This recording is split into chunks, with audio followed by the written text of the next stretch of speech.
Get up, Sam. It's over. He really went to work on you, buddy. Let's go.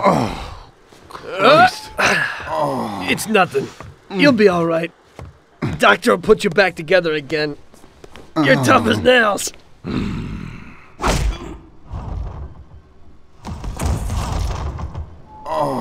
Oh, shit!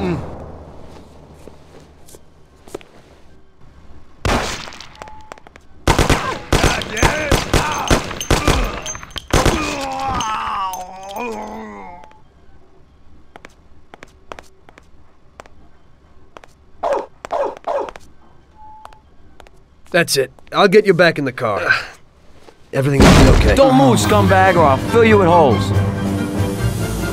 Come on, just try it. You won't get past me. Sure thing, buddy. Just stay cool. Everything's okay. Just go. No problem. Just try it. No. God. Go. Get him.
routine. I wonder what the next job will be like.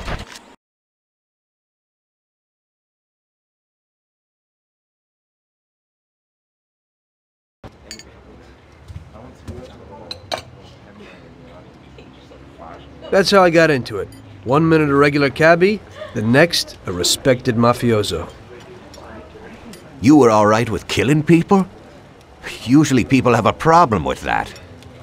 You know, I ain't one of those people with a thirst for blood. I don't need violence in my life, and I don't look for trouble, but I also don't have any remorse. They wanted to outsmart us, so we had to outsmart them. No excuses. It was all the same to me. I wasn't interested in the fates of other people. Everybody said it was just business, and that the family sticks together. It was different from living alone and nobody giving a damn about you. Suddenly you're respected by all the people you meet. Everybody knows you can help them, but you can also destroy their lives. And everybody tries to ingratiate themselves to you. And what about the police? You just walked away, just like that, from a massacre. Didn't you have any problem with this? You work for the police. You ought to know. You know, the Mafia runs the whole city. The Salieri family makes over 25 million bucks every year. The papers were full of it. But nobody saw nothing. If they wanted to stay alive. We paid off the bureaucrats $6 grand a month. Your bosses had liquor at trade price and got payouts for special jobs from both Salieri and Morello. Case closed, lack of evidence. Cops would even move shipments of drink for us. I guess you'd have heard something about that. So what about your two friends? Well, they were better off than you'd think. Salieri had a good doc for his boys, and it's not like he ever asked any questions. In a few weeks, they'd be healthy and back on the streets again. The only one who worried us was Morello. He wanted to be the big cheese, which Salieri couldn't let him do. Salieri had no intention of being in second place. You know, a person becomes a Don because of his thirst for power, and he doesn't care about any other rules than his own. That's how it is, Detective. So he'd be his own boss, independent of the police, of the state, of anyone. That's why a person becomes a Don. Salieri and Morello both wanted it all. They kept sparring with each other, but they both knew that if it all blew up, it would be hell. The big difference between them was in their methods. I heard a little story about Morello.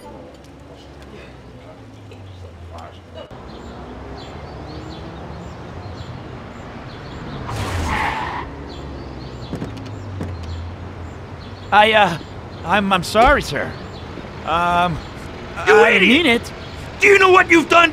You know how much that car cost? I was driving slowly, Mr. Morello. I don't know how, Do you mean to say that I crashed into your car? no. Sir, I wanted, no, sir, No! Fast thing gets in my way!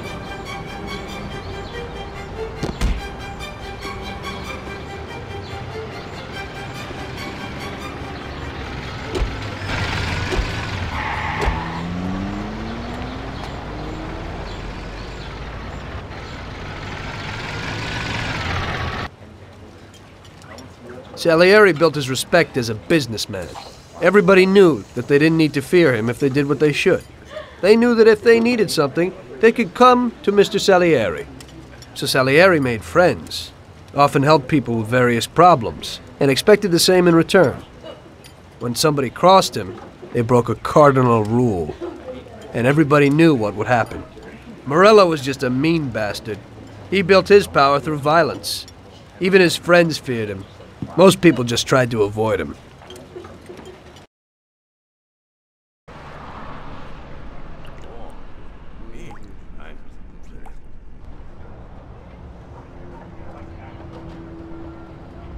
Listen, Tommy, I have a delicate job for you. I don't know anyone else who could do it better than you. You're a good driver, and you have experience. Well, to make it simple, tomorrow all the best motors are going to race at the city track. And I bet on one kid who's been a favorite up until now. I helped him along in his career a little. I like fast cars, and I said to myself that I could make back a little on that investment. You understand? And then Ralphie starts saying that some European has come over, and his car is certain to win. Ralphie knows cars. He's real good with them. But otherwise, he's a complete moron. What, he couldn't have told me before I bet on the kid? But still, what the hell is a guy, God knows from where, doing here? These are American races.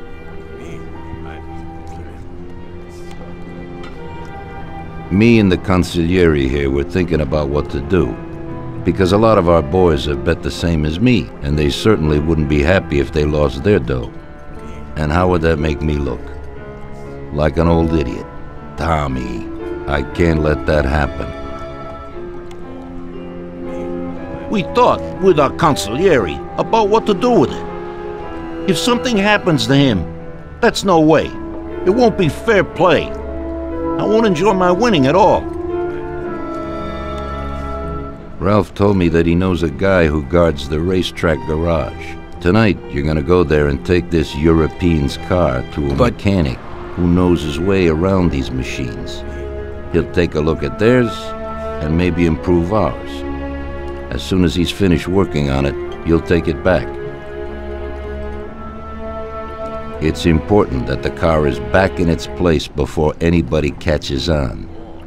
And don't even think about crashing it or getting caught by the cops. Are we clear?